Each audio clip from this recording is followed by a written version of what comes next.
नमस्कार, मैं लखन बोने, assistant professor department of education, Bhilai मैत्री कॉलेज रिसाली से हूँ। छात्रों मैं आपके लिए एक नया वीडियो लेकर के आया हूँ। यह वीडियो बीएड 4th सेमेस्टर में अध्ययनरत विद्यार्थियों के लिए है और ये व्यवहारिक व्याकरण से संबंधित है। तो आज के इस वीडियो में आप सर्वनाम से संबंधित विस्तार से अध्ययन करेंगे। छात्रों, कल के वीडियो में आपने संज्ञा और उनके प्रकार से संबंधित पूरी जानकारी हासिल की है, उसका अध्ययन किया है और उसी से रिलेटेड आज है सर्वनाम। तो छात्रों, जैसे सर्वनाम एक ऐसा शब्द है जो हमारे व्यवहार में कहीं न कहीं लागू होता है। तो सबसे पहले छात्रों, मैं आपको सर्वनाम से संबंधित कुछ उदाहरण देना चाहूँगा। जैसे देखिए, आपके सामने कुछ वाक्य लिखा रहेगा, उस वाक्य को आप ध्यान से देखेंगे और समझने का प्रयास करेंगे। जैसे छात्रों, पहला आपका वाक्य है, उदित नारायण गायक है, वह अच्छा गाता है, लाखों लोग उसे चाहते हैं, मैं भी उसे चाहता हूँ, भगवान करे वह और अच्छा गाए। अर्थात इस वाक्य से आपने क्या समझा? इस वाक्य से आपने क्या समझा? आपने देखा छात्रों, इसमें सारी बातें उदित नारायण के बारे में हैं। पहले वाक्य में उदित नारायण का नाम आया है, जबकि दूसरे वाले वाक्य में उदित नारायण की जगह वह, उसे आदि शब्द आए हैं। ये शब्द संज्ञा की जगह आए हैं, तो इन्हें ही हम सर्वनाम कहते हैं। तो इस प्रकार इस वाक्य को देख करके आप अवलोकन कर सकते हैं और एक सर्वनाम की एक परिभाषा विकसित कर सकते हैं और परिभाषा बना सकते हैं। तो इस प्रकार परिभाषा क्या आ जाएगा छात्रों? परिभाषा, उस वाक्य को अवलोकन करने के बाद में परिभाषा यह निकल करके आएगी, संज्ञा के स्थान पर आने वाले शब्दों को सर्वनाम कहते हैं। क्या कहते हैं? संज्ञा के स्थान पर आने वाले शब्दों को सर्वनाम कहते हैं। ये इन वाक्यों का अवलोकन करने के बाद हम इस निष्कर्ष पर पहुँचे हैं कि संज्ञा के स्थान पर आने वाले शब्दों को सर्वनाम कहते हैं। जैसे मैं, वह, तुम, कौन, कोई, जो इत्यादि और भी शब्द आप लगा सकते हैं।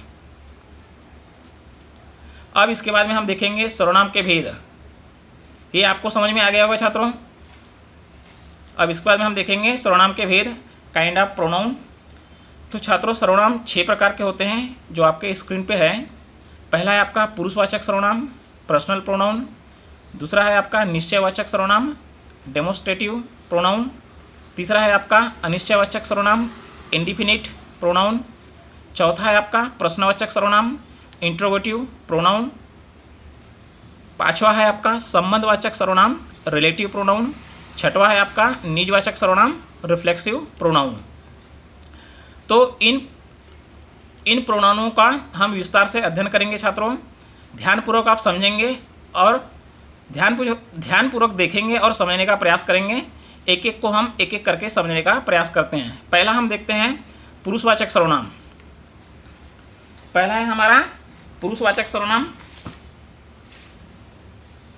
तो छात्रों, इस पुरुषवाचक सर्वनाम जैसे नाम से विदित है, तो इसमें भी मैं आपको कुछ वाक्य दूंगा, उस वाक्य का आप बारीकी से अवलोकन करेंगे और पुरुषवाचक सर्वनाम को परिभाषित करने का प्रयास करेंगे, उससे समझने का प्रयास करेंगे। देखिए, कुछ वाक्य आपके सामने दे रहा हूँ। जैसे पहला है आपका, मैं कहानी पढ़कर बड़ा प्रसन्न हुआ। दूसरा है आपका, तुम भी यह कहानी पढ़ना। ध्यान से सुनिए और ध्यान से समझने का प्रयास कीजिए। अर्थात आप इसका अवलोकन करिए। यहाँ पे मैं के सामने आप देखेंगे, मैं जो है वह एक रेड कलर में इंडिकेट है और उसके नीचे अंडरलाइन है। तुम है, तुम भी एक रेड कलर में इंडिकेट है और उसके सामने एक अंडरलाइन है। इससे आप जरूर कुछ न कुछ समझ रहे होंगे या कुछ न कुछ वाक्य की ओर यह इशारा कर रहा है। वह क्या है, आप देखेंगे, आपने इसमें देखे होंगे कि मैं, तुम, वह या उसे, किसी न किसी व्यक्ति के लिए यह आए हैं, यही आपके पुरुषवाचक सर्वनाम है। देखिए, वह तुम्हारा मित्र है न रमेश, उसे भी पढ़ने के लिए देना। तो इस वाक्य को देख करके आपका परिभाषित पुरुषवाचक सर्वनाम को आप परिभाषित कर पाएंगे, और वह क्या होगा, किसी व्यक्ति के लिए प्रयोग होने वाला सर्वनाम पुरुषवाचक सर्वनाम कहलाता है। जैसे ऊपर के तीनों वाक्यों में यह किसी व्यक्ति के लिए प्रयोग होने वाला सर्वनाम है जो पुरुषवाचक सर्वनाम होता है। जैसे देखिए आप, मैं, तुम, वह, उसे, ये सब किसी न किसी व्यक्ति के लिए ही आए हैं, इसलिए इसको हम पुरुषवाचक सर्वनाम कहेंगे। तो समझ में आया छात्रों? जैसे मैं, तुम, वह, वे आदि, और भी आप शब्द निकाल सकते हैं। ठीक है। इसके बाद में दूसरा है पुरुषवाचक सर्वनाम के तीन भेद है। अब आप देखेंगे कि ये पुरुषवाचक सर्वनाम जो है इसको तीन भागों में बांटा गया है। हम इसमें उस पुरुषवाचक सर्वनाम के तीनों भागों को जब पढ़ेंगे तो हमको और विस्तार से समझ में आ जाएगा। पहला है आपका उत्तम पुरुष सर्वनाम। उत्तम पुरुष सर्वनाम क्या है? जैसे नाम से स्पष्ट है, उत्तम पुरुष सर्वनाम। उत्तम पुरुष सर्वनाम वह है जिसमें बोलने वाला व्यक्ति अपने लिए जिन शब्दों का प्रयोग करता है उन्हें उत्तम पुरुष सर्वनाम कहते हैं। एक बार फिर से ध्यान से सुनिए, बोलने वाला व्यक्ति अपने लिए जिन शब्दों का प्रयोग करता है उन्हें उत्तम पुरुष सर्वनाम कहते हैं। जैसे मैं, मेरा, मुझे, हम, हमारा, हमें आदि, और भी शब्द आ सकते हैं। फिर उसके बाद में दूसरा है आपका मध्यम पुरुष सर्वनाम। मध्यम पुरुष सर्वनाम क्या है? जैसे नाम से स्पष्ट है, इसका परिभाषित क्या होगा कि जिन शब्दों का प्रयोग सुनने वाले के लिए किया जाता है वे सर्वनाम पद मध्यम पुरुष सर्वनाम कहलाते हैं। ध्यान से सुनिए, जिन शब्दों का प्रयोग सुनने वाले के लिए किया जाता है वे सर्वनाम पद मध्यम पुरुष सर्वनाम कहलाते हैं। जैसे तू, तुम, तेरा, तुम्हारा, आप, आपका, आपके आदि। तो यहाँ पे आप अगर इसका वाक्य में प्रयोग करने के लिए मैं आपको बोलूँगा तो आप क्या वाक्य में प्रयोग करेंगे? जैसे उत्तम पुरुष सर्वनाम के लिए क्या आ जाएगा? जैसे उत्तम पुरुष सर्वनाम के लिए क्या आएगा? जैसे मैं को लेकर के आप एक वाक्य बनाएंगे तो मैं सत्य बोलता हूँ, ये आ सकता है। हम सत्य पथ पर चलते हैं, ये आप वाक्य बना सकते हैं। इसी प्रकार आप बाकी शब्दों का भी वाक्य बना सकते हैं। मध्य पुरुष सर्वनाम के लिए आप वाक्य क्या बनाएंगे? तुम पढ़ा करो, आप आ जाइए, और भी ढेर सारे जो शब्द हैं उन सब का भी आप एक एक वाक्य बना सकते हैं। तीसरा है आपका अन्य पुरुष सर्वनाम। अन्य पुरुष सर्वनाम जैसे नाम से विदित है, जिन शब्दों का प्रयोग बोलने वाले, लिखने वाले, सुनने वाले या पढ़ने वाले को छोड़कर किसी तीसरे अन्य व्यक्ति के लिए किया जाता है उन्हें अन्य पुरुष सर्वनाम कहते हैं। फिर से एक बार ध्यान से सुनिए, जिन शब्दों का प्रयोग बोलने वाले, लिखने वाले, सुनने वाले या पढ़ने वाले को छोड़कर किसी तीसरे अन्य व्यक्ति के लिए किया जाता है उन्हें अन्य पुरुष सर्वनाम कहते हैं। जैसे वह, वे, उन्होंने, उसका, उनका, उनकी इत्यादि। तो इसको लेकर के भी आप एक वाक्य बना सकते हैं। क्या क्या वाक्य बना सकते हैं आप? जैसे वह खेलेगा, जैसे वह खेलेगा, वे खेला करेंगे, उन्होंने शिकायत की। ऐसे वाक्य आप बना सकते हैं जिसको हम अन्य पुरुष सर्वनाम कहते हैं। तो समझ में आया दोस्तों? इसके बाद में आप देखेंगे इसका दूसरा प्रकार निश्चयवाचक सर्वनाम। दूसरा प्रकार हम निश्चयवाचक सर्वनाम देखेंगे। जैसे नाम से स्पष्ट है, इसमें भी मैं आपको कुछ वाक्य दूंगा। उन वाक्यों का आप, जैसे यहाँ पे मैं आपको दो वाक्य दे रहा हूँ, इस दो वाक्यों को आप ध्यान से देखेंगे और उसको समझने का प्रयास करेंगे, और उस वाक्य के आधार पे आप निश्चयवाचक सर्वनाम को परिभाषित करने का प्रयास करेंगे। तो चलिए, आपके सामने पहला है वाक्य, वह मेरी साइकिल है। दूसरा है आपका, यह उसकी पुस्तक है। पहला वाक्य है, वह मेरी साइकिल है, यह उसकी पुस्तक है। आप इसका ध्यानपूर्वक इसको समझने का प्रयास कीजिए। यहाँ पर वह और यह किसी निश्चित वस्तु की ओर इशारा कर रहे हैं। आप देखिए इसमें दो वाक्य दिए हैं, वह मेरी साइकिल है, यह उसकी पुस्तक है। इन दोनों वाक्यों में वह और यह, आप देखिए ये वह जो है और ये यह जो है, यह किसी निश्चित वस्तु की ओर इशारा कर रहे हैं, अर्थात निश्चयवाचक किसी निश्चित वस्तु की ओर इशारा कर रहे हैं। तो ये नाम से स्पष्ट है, ये निश्चयवाचक सर्वनाम होगा। तो हम इसका परिभाषा कैसा करेंगे? हम इसका परिभाषा इस प्रकार से करेंगे कि जो सर्वनाम शब्द पास अथवा दूर की किसी वस्तु या व्यक्ति के स्थान पर निश्चित रूप में प्रयुक्त होता है, वह निश्चयवाचक सर्वनाम कहलाता है।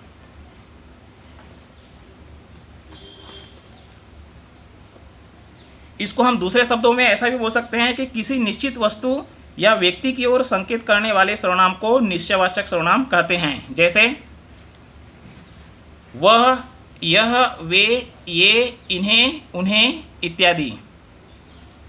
तो इस प्रकार आप देखेंगे कि इससे आप निश्चयवाचक सर्वनाम बनाना सीख गए और शब्दों को पहचानना भी आप सीख गए। जैसे इसमें और भी एग्जाम्पल आ सकते हैं, जैसे ये खतरनाक है, इन्हें मत छूना। जिस प्रकार यहाँ पे वह मेरी साइकिल है, यह उसकी पुस्तक है, यह जरूर एक निश्चित वस्तु की ओर इशारा कर रहे हैं। ठीक उसी प्रकार ये खतरनाक है, इन्हें मत छूना, यह भी एक निश्चित वस्तु की ओर ही इशारा कर रहे हैं। तो ये होता है निश्चयवाचक सर्वनाम। इसके बाद में तीसरा देखते हैं हम अनिश्चयवाचक सर्वनाम। अनिश्चयवाचक सर्वनाम में भी मैं आपको दो वाक्य दूंगा, ये दो वाक्यों का आप अवलोकन करेंगे और उसे ध्यान से समझने का प्रयास करेंगे और एक निश्चित निष्कर्ष पर आने का प्रयास करेंगे। ये दो वाक्य हैं। पहला है, मुझे ऐसा लगा जैसे दरवाजे के पास कोई खड़ा है। मुझे ऐसा लगा जैसे दरवाजे के पास कोई खड़ा है। दूसरा, वह शायद कुछ लेकर आया है। वह शायद कुछ लेकर आया है। यहाँ पे आप छात्रों देखिए, यहाँ पे भी आपको दो वाक्य दिए हैं, इसका आपने बारीकी से अवलोकन किया। यहाँ पे एक देखिए कोई, ये कोई शब्द और यहाँ पे कुछ, दूसरे वाक्य में आपको कुछ। यहाँ कोई और कुछ किसी अनजान या निश्चित संज्ञा के लिए आए हैं। आप देखिए यहाँ पे कोई और ये कुछ है जो किसी अनजान या अनिश्चित संज्ञा के लिए आए हैं, अतः ये पद अनिश्चयवाचक सर्वनाम कहलाते हैं। तो इस प्रकार हम देखेंगे दो वाक्यों का अवलोकन करने के बाद में हम इसका परिभाषित कैसे करेंगे। इसे अनिश्चित संज्ञा शब्दों के बदले आने वाले सर्वनाम अनिश्चयवाचक सर्वनाम कहलाते हैं। क्या बोल रहे हैं कि अनिश्चित संज्ञा शब्दों के बदले आने वाले सर्वनाम अनिश्चयवाचक सर्वनाम कहलाते हैं। इसको हम दूसरे शब्दों में भी ऐसा भी बोल सकते हैं, जिस सर्वनाम से किसी वस्तु या प्राणी के अनिश्चय का ज्ञान हो, जिस सर्वनाम से किसी वस्तु या प्राणी के अनिश्चय का ज्ञान हो, उसे हम अनिश्चयवाचक सर्वनाम कहते हैं। जैसे कोई, कुछ, किसी, किन्हीं आदि। जैसे नीचे में आपका ये दिया हुआ है उदाहरण, इसी उदाहरण के आधार पे यहाँ पे कुछ और कोई का उदाहरण तो दे गया है, ये कुछ और कोई का उदाहरण यहाँ पे दिया हुआ है। आप किसी, किन्हीं और भी इत्यादि शब्दों का उदाहरण देकर के वाक्य में प्रयोग करना सीख सकते हैं। इसके बाद में है चौथा प्रश्नवाचक सर्वनाम, जिसको हम इंट्रोगेटिव प्रोनाउन बोलते हैं। यह भी एक अपने आप में विदित है। प्रश्नवाचक, जैसे आप नाम से ही जानते हैं कि जिन वाक्यों में प्रश्नवाचक चिन्ह लगा दिया जाए उसे हम प्रश्नवाचक वाक्य कहते हैं। इतना तो आप समझते ही हैं। तो इसमें भी मैं आपको दो वाक्य दे रहा हूँ, दो वाक्यों का आप अवलोकन करेंगे और एक प्रश्नवाचक सर्वनाम को परिभाषित करने का प्रयास करेंगे छात्रों। पहला है आपका, दरवाजे पर कोई घंटी बजा रहा है, और दूसरा है आपका, वह क्या मांगता है। देखिए यहाँ पे पहला वाक्य क्या बोल रहा है कि दरवाजे पर कौन घंटी बजा रहा है, दरवाजे पर कौन घंटी बजा रहा है। और दूसरा वाक्य है, वह क्या मांगता है। ये देखिए क्या मांगता है, ये रेड कलर में है, उसके नीचे अंडरलाइन है, यहाँ पे भी रेड कलर में है, उसके नीचे अंडरलाइन है। तो यहाँ आप देखेंगे इन दोनों वाक्यों में कौन और दूसरा है आपका एक क्या, किसी अज्ञात संज्ञा के बारे में प्रश्न पूछ रहे हैं। आप देखेंगे कौन और एक क्या, किसी अज्ञात संज्ञा के बारे में प्रश्न पूछ रहे हैं, ये प्रश्न ही प्रश्नवाचक सर्वनाम कहलाते हैं। ये प्रश्न ही प्रश्नवाचक सर्वनाम कहलाते हैं। जैसे अब इन दोनों का अवलोकन करने के बाद में आपका परिभाषित प्रश्नवाचक सर्वनाम इस प्रकार होगा। जिन सर्वनाम पदों का प्रयोग प्रश्न पूछने के लिए किया जाए वे प्रश्नवाचक सर्वनाम कहलाते हैं। आप देखिए यहाँ पे जो ये वाक्य दिए हैं उसमें यहाँ पे प्रश्न क्वेश्चन भी दिया हो गया है। प्रश्नवाचक वाक्य में यहाँ पे प्रश्न का चिन्ह भी लगाया गया है, तो इससे आप भी समझ सकते हैं। तो ये आपके लिए समझने में बहुत आसानी हो जाती है और वाक्य बनाने में भी आपको बहुत सरलता महसूस होगी और बहुत सरलता होगी। जैसे कौन, क्या, किसने इत्यादि। आप जैसे यहाँ पे कौन क्या तो दिया ही है, किसने और भी बाकी शब्दों का भी आप इसी प्रकार से उदाहरण या वाक्य बना सकते हैं। तो ये हुआ आपके लिए प्रश्नवाचक सर्वनाम। छात्रों, इसके बाद में अगला है संबंधवाचक सर्वनाम, रिलेटिव प्रोनाउन। जैसे नाम से स्पष्ट है, संबंधवाचक सर्वनाम रिलेटिव प्रोनाउन।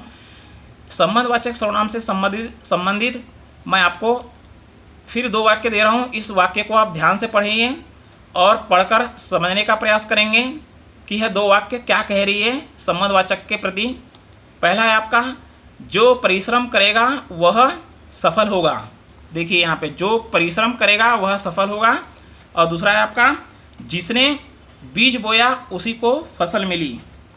जिसने बीज बोया उसी को फसल मिली। यहाँ पे भी आप देखेंगे छात्रों, यहाँ पे जो है और वह है।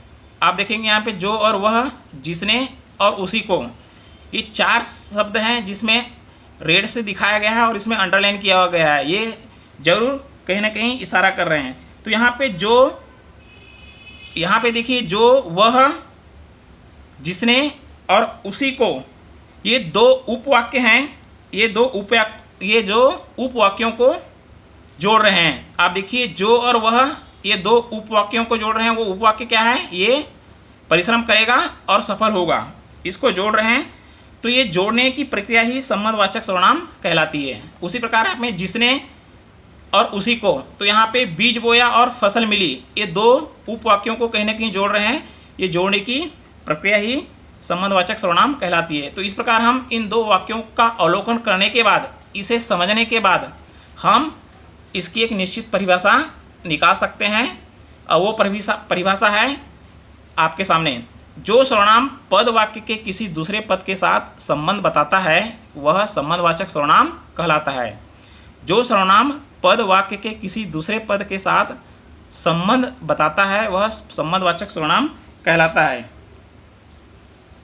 इसको हम दूसरे शब्दों में ऐसा भी बोल सकते हैं छात्रों, जो सर्वनाम किसी अन्य उपवाक्य में प्रयुक्त संज्ञा या सर्वनाम के साथ संबंध स्थापित करते हैं वे संबंधवाचक सर्वनाम कहलाते हैं। जैसे जो, वह, जिसने, उसने आदि।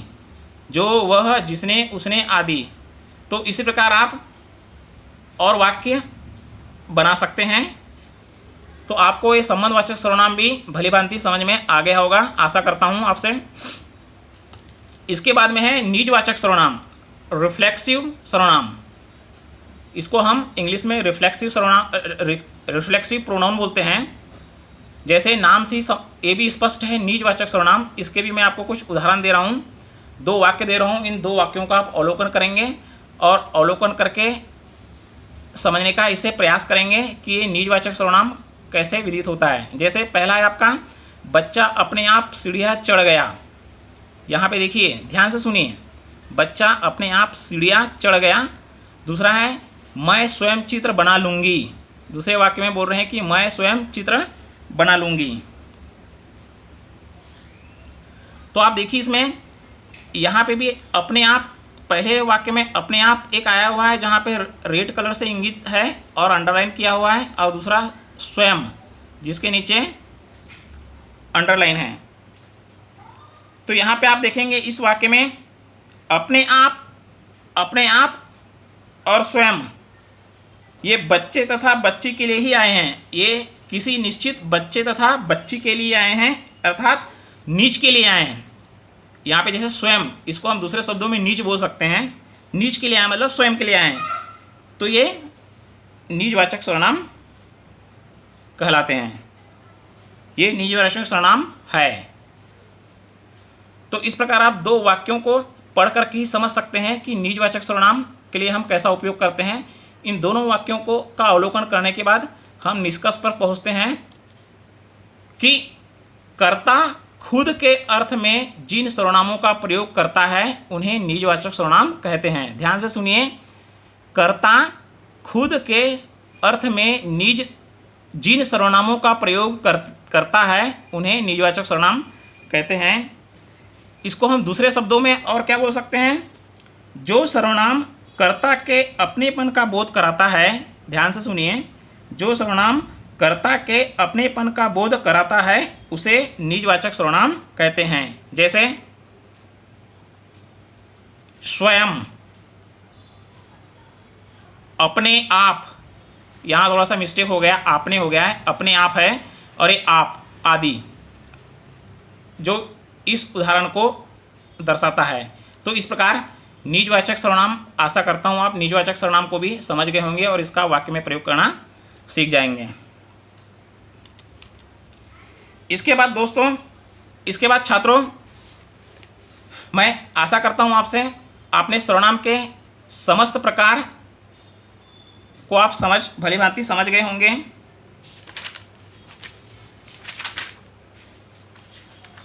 लेकिन इसके साथ ही मैं कुछ महत्वपूर्ण बातें आपको बताने जा रहा हूँ। इसके साथ कुछ महत्वपूर्ण बातें जुड़ी हैं, वह है ध्यान से सुनने का प्रयास करेंगे और समझने का प्रयास करेंगे। कुछ महत्वपूर्ण बातें ध्यान से सुनिए। जैसे सर्वनाम शब्दों के साथ परसर्ग मिलाकर लिखे जाते हैं। सबसे पहला है कि सर्वनाम शब्दों के साथ परसर्ग मिलाकर लिखे जाते हैं। जैसे मैंने उसको, जिनके लिए आदि, मैंने उसको, जिनके लिए आदि। दूसरा इसका महत्वपूर्ण बातें हैं या महत्वपूर्ण नियम है, सर्वनाम और परसर्ग के बीच, सर्वनाम और परसर्ग के बीच ही या कोई और स्वर आ जाए तो परसर्ग अलग लगता है। ध्यान से सुनिए, सर्वनाम और परसर्ग के बीच ही या कोई और स्वर आ जाए तो वह परसर्ग अलग लगता है। जैसे किसी ने, उन्हीं को, इन्हीं से इत्यादि शब्द। उसी प्रकार आप देखेंगे आदर प्रकट करने के लिए जिन एकवचन संज्ञाओं को बहुवचन की भांति प्रयोग में लाया जाता है उनके लिए आने वाले सर्वनाम भी बहुवचन में आते हैं। ध्यान से सुनिए, आदर प्रकट करने के लिए जिन एकवचन संज्ञाओं को बहुवचन की भांति प्रयोग में लाया जाता है उनके लिए आने वाले सर्वनाम भी बहुवचन में आते हैं। जैसे गुरुजी आ गए, जैसे गुरुजी आ गए हैं, वे कक्षा में पढ़ा रहे हैं। जैसे गुरुजी आ गए हैं, वे कक्षा में पढ़ा रहे हैं। और एक बातें हैं, महत्वपूर्ण बातें, कुछ लोग मैं की जगह हम का प्रयोग करते हैं। आप देखेंगे इसमें कुछ लोग ऐसे हैं या कुछ छात्र ऐसे हैं या कुछ व्यक्ति ऐसे हैं जो मैं की जगह हम का प्रयोग करते हैं। जैसे शीला बोली हमारी बात सुनो, जैसे शीला बोली हमारी बात सुनो। तो ऐसे भी सर्वनाम में प्रयोग किए जाते हैं। और एक महत्वपूर्ण बातें हैं, श्रोता को सम्मान देने के लिए, ध्यान से सुनिए, श्रोता को सम्मान देने के लिए आप या तुम का प्रयोग किया जाता है। लेकिन तू का प्रयोग या तो अत्यधिक निकटता दिखाने के लिए होता है या निरादर करने के लिए। लेकिन तू का प्रयोग या तो अत्यधिक निकटता दिखाने के लिए होता है या निरादर करने के लिए। जैसे अरे यार तू आ भी जा। जनरली ये कई जगह हम व्यवहारिक जीवन में इसका उपयोग करते हैं। अरे यार तू आ भी जा, तो जरूर यहाँ पे तू अगर शब्द है तो यह काफ़ी उसका निकट संबंध दिखा रहा है जिसके लिए इसका प्रयोग किया गया है। और कभी कभी क्या होता है, वो मूर्ख तुझे अक्ल कब आएगी। आप देखिए कि वो मूर्ख तुझे अक्ल कब आएगी। तो इस प्रकार का शब्द का उपयोग बहुत कम करना चाहिए, ऐसे वाक्यों का उपयोग बहुत कम करना चाहिए। और एक लास्ट महत्वपूर्ण बातें हैं, आप का प्रयोग अनेक रूपों में होता है। आप शब्द का प्रयोग अनेक रूपों में होता है। जैसे मध्यम पुरुष आप कहाँ जा रहे हैं, मध्यम पुरुष के अंतर्गत आप कहाँ जा रहे हैं। यहाँ पे निजवाचक मैं आप हैरान था, मैं आप हैरान था। उसी प्रकार अन्य पुरुष में, मध्यम पुरुष में आप कहाँ जा रहे हैं, और जबकि अन्य पुरुष में आप पढ़ाई के लिए विदेश चले गए, आप पढ़ाई के लिए विदेश चले गए, इत्यादि शब्द। तो ये कुछ महत्वपूर्ण बातें थी सर्वनाम से संबंधित, इसे भी हमें जानना जरूरी होता है। इसकी जानकारी होने के बाद ही हम सर्वनाम शब्द का सही प्रयोग कर सकते हैं, सर्वनाम शब्द में वाक्यों का सही प्रयोग कर सकते हैं। तो छात्रों, मेरी ये आज का वीडियो आपको कैसा लगा, इसके लिए आप इसे लाइक करना ना भूलें, लाइक ज़रूर कीजिएगा, लाइक बटन में आप लाइक क्लिक कर दीजिए और सब्सक्राइब करना ना भूलें। इसके बाद में कल हम दूसरे पार्ट में सर्वनाम की रूपरचना कैसे करते हैं उससे संबंधित वीडियो जारी करूंगा, उसको भी आप ध्यानपूर्वक सुनिए। सब्सक्राइब करना इसलिए बोल रहा हूँ कि सब्सक्राइब आप करेंगे तो मेरे वीडियो आप तक लगातार पहुँचते रहेंगे। धन्यवाद।